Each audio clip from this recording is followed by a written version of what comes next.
శ్రీ సత్యసాయి జిల్లా హిందూపురం పట్టణంలో మిలాద్ ఉన్ నబీ వేడుకలు ఘనంగా నిర్వహించారు. మహమ్మద్ ప్రవక్త జన్మదినాన్ని పురస్కరించుకుని పట్టణంలోని వివిధ మసీదుల నుంచి ముస్లిం సోదరులు భారీ ర్యాలీగా అంబేద్కర్ సర్కిల్ కు తరలివచ్చారు. శాంతి సౌభ్రాతృత్వాన్ని చాటుతూ నిర్వహించిన ఈ ర్యాలీ ఆకట్టుకుంది. హిందూపురం పట్టణంలోని వివిధ ప్రాంతాల నుంచి పెద్ద సంఖ్యలో ముస్లిం సోదరులు ర్యాలీలో పాల్గొన్నారు.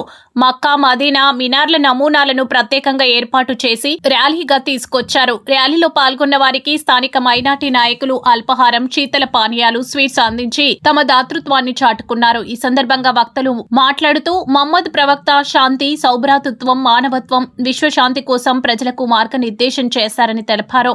కుల మతాలకు అతీతంగా ప్రతి ఒక్కరూ శాంతి మార్గంలో పయనించాలని, సమాజంలో సోదర భావాన్ని పెంపొందించాలని పిలుపునిచ్చారు. యువత మహమ్మద్ ప్రవక్త చూపిన సన్మార్గాన్ని ఆదర్శంగా తీసుకుని ముందుకు సాగాలని సూచించారు.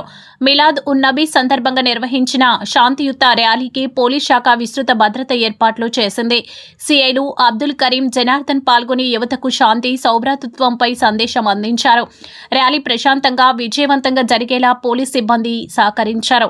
ఈ కార్యక్రమంలో హిందూపురం నియోజకవర్గానికి చెందిన ముస్లిం సోదరులు, పార్టీలకు అతీతంగా మైనార్టీ నాయకులు, యువకులు తదితరులు పెద్ద సంఖ్యలో పాల్గొన్నారు.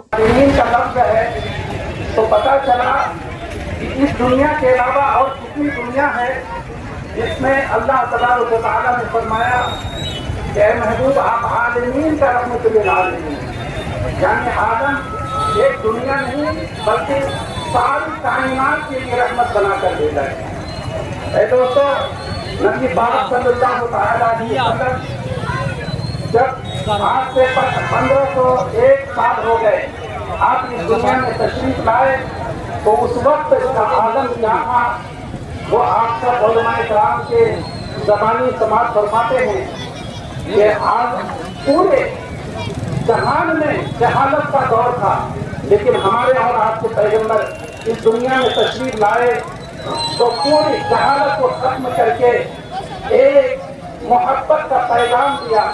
नबी पाक सल्लल्लाहु अलैहि वसल्लम ने इस दुनिया में आकर मोहब्बत को फैलाया है।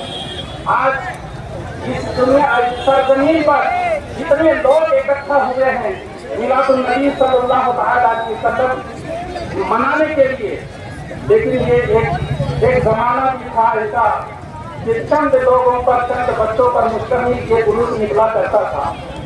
किसी शायर ने कहा है, मैं तो अकेला ही चला था जाने में मंजिल। नबी पाक सल्लल्लाहु अलैहि वसल्लम के जिक्र को मिटाना चाहा, हर दौर में ये कहा कि ये नामों के मुस्तफा सल्लल्लाहु अलैहि वसल्लम का रिसालत पर उंगली उठाई। डी एडिक्शन सेंटर है, वो एडिक्शन सेंटर को भी भेजेंगे। अच्छा जो व्हीलिंग गाड़ियाँ कोसा है तो नंबर नहीं तो गाड़ियाँ चलाना, ट्रिपल राइडिंग करना, व्हीलिंग करना, ऐसे खराब आता था सीख लोगों बच्चे नाहक से केस हमें अटक को एक बार केस हुआ तो रिकॉर्ड में चढ़ गया तो जिंदगी भर वो से भी हंदे नौकरी करने का से हंदे प्राइवेट जॉब करने का से हंदे पुलिस से नो ऑब्जेक्शन सर्टिफिकेट नहीं लिया तो ना जॉब नहीं देते। सब लोग क्या बोले थे, हमें क्या गवर्नमेंट नौकरी करते हैं, क्या हमें क्या जरूरत होती है बोले थे। प्राइवेट जॉब करना बोले थे भी वो प्राइवेट कंपनी वाला भी पुलिस स्टेशन में इसके ऊपर क्या तो केस आए क्या उनको वेरीफाई कर लेते हैं। उस टाइम को बहुत तकलीफ उठाना पड़ता है। जो छोटे छोटे गलतियाँ नाहक से चुके नहीं मालूम होता लेवल को जवानी में जो जोश में कर डाल दी, उसके बाद కూడా ఈడ ఉండే వాళ్ళు ఎక్కువ కూడా బైక్లు యూజ్ చేస్తాం అంతేనా. కాబట్టి అందరూ కూడా హెల్మెట్ పెట్టడానికి ప్రయత్నం చేయండి. 100% బయటికి పోయినప్పుడు టౌన్లో కాకుండా టౌన్ బయటికి వెళ్తున్నామంటే ఖచ్చితంగా హెల్మెట్ పెట్టండి. దాదాపు ఇండియాలో 190,000 మంది ఈ యాక్సిడెంట్ వల్ల చనిపోతున్నారు. అందులో ఎక్కువ కూడా 2 వీలర్ రైడర్స్ ఎక్కువ చనిపోతున్నారు.